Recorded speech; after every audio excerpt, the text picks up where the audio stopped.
اور اپنی دعاؤں کی محتاج ہے. ایک دن ہم بھی دعاؤں کے محتاج ہوں گے. عجب، کاش یقین رکھتے کہ قبر جسم کے لیے گھر ہے اور تندرست جسم زیادہ کیڑے پیدا کرتا ہے. کعب، سزا اور جزا اپنے کردار سے ہے، نہ کہ وارث کی خیرات یا دوست کی دعا سے. بس تم اپنے کردار کا خیال رکھو، اس مردے کے وارث کو اس کے لیے خیرات کرنے دو. کعب، بتاؤ مجھے، کیا کردار میں واجبات نہیں ہیں؟ حق چونکہ تلخ ہے، ہم اس کو چھپائیں. خلیفہ تمہیں احکام دین سے آشنا مانتے ہیں. تم مشہور عالم ہو اور قضاوت میں اہل نظر بھی. جس نے ذخیرہ اندوزی کی ہے اور انفاق بھی نہیں کیا، کیا وہ معاف کر دیا جائے گا؟ جس نے اپنے مال کی زکوٰۃ ادا کر دی، اب وہ اپنا مکان چاندی کی اینٹوں سے بنا یا سونے کی اینٹوں سے، اس کے ذمے تو کچھ بھی نہیں رہتا. لیکن وہ لوگ جو حلال جمع کریں، حلال خرچ کریں، حلال باقی چھوڑیں، ان کے لیے دنیا و آخرت دونوں ہیں. کعب، تم دین محمد کی تبلیغ کرتے ہو یا اپنے گمراہ کن افکار کی؟ محمد کا حکم بتاؤ کہ بخیل کا مال جب تک راہ خدا میں خرچ نہ ہو وہ صاحب مال کے لیے آگ ہے. تم بخیل ہو تو صاحب مال کیا کرے؟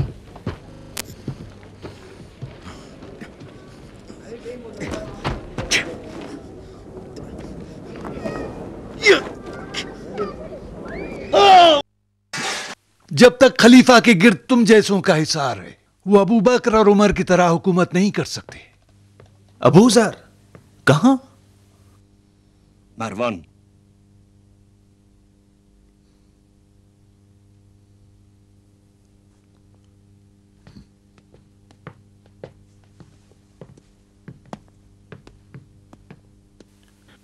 شہر بدر کرنے کی سزا سے کم پر راضی نہ ہونا ربضا کے لیے. ربضا یاد رہے گا نا؟ ربضا. جاؤ.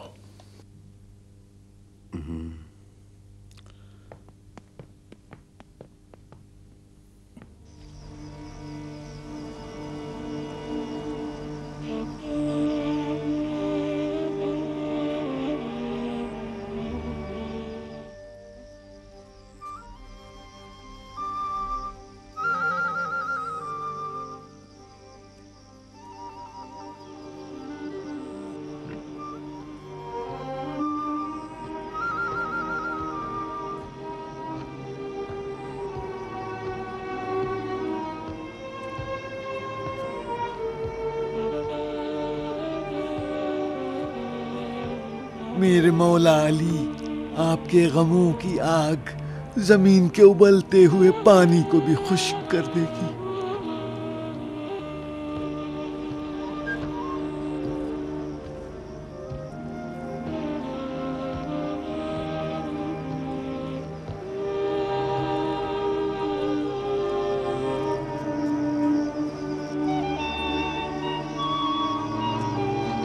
میں ہوں مولا ابو ذر. آپ کے ساتھ میری زندگی کو بھی ان کی جہالتوں نے سرد کر دیا ہے. مجھے پھر سے شہر بدر کرنا چاہتے ہیں.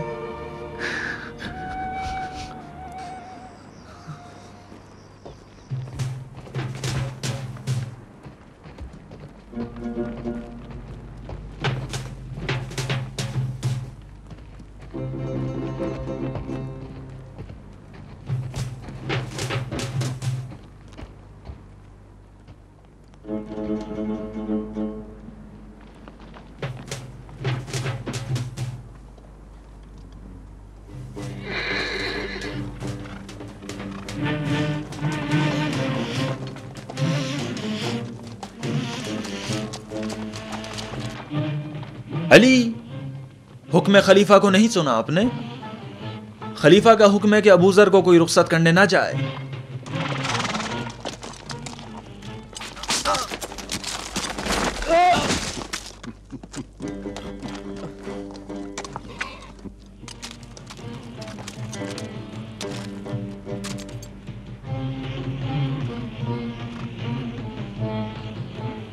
علی کا رخصت کرنے کے لیے آنا ابو ذر کی 7 پشتوں کے لیے کافی ہے.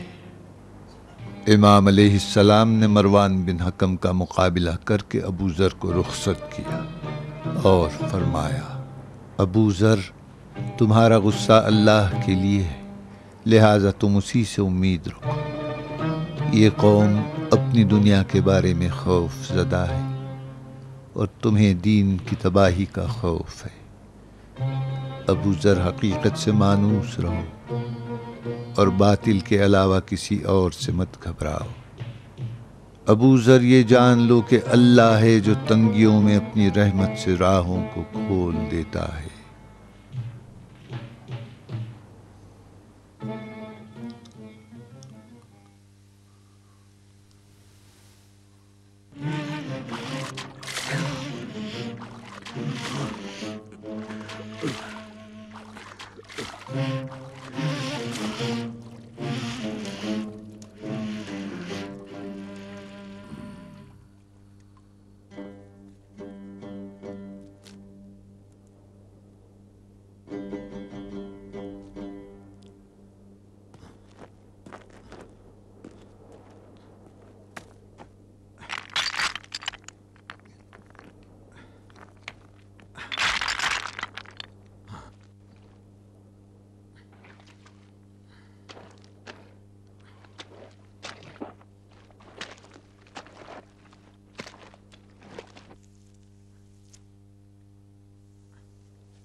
ام ذر، شاید ابو ذر ہیں۔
جن ہو یا انس؟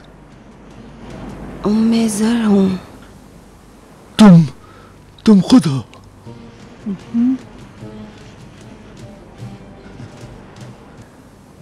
مجھے وہم ہو گیا ہے، کیا میں یقین کر لوں؟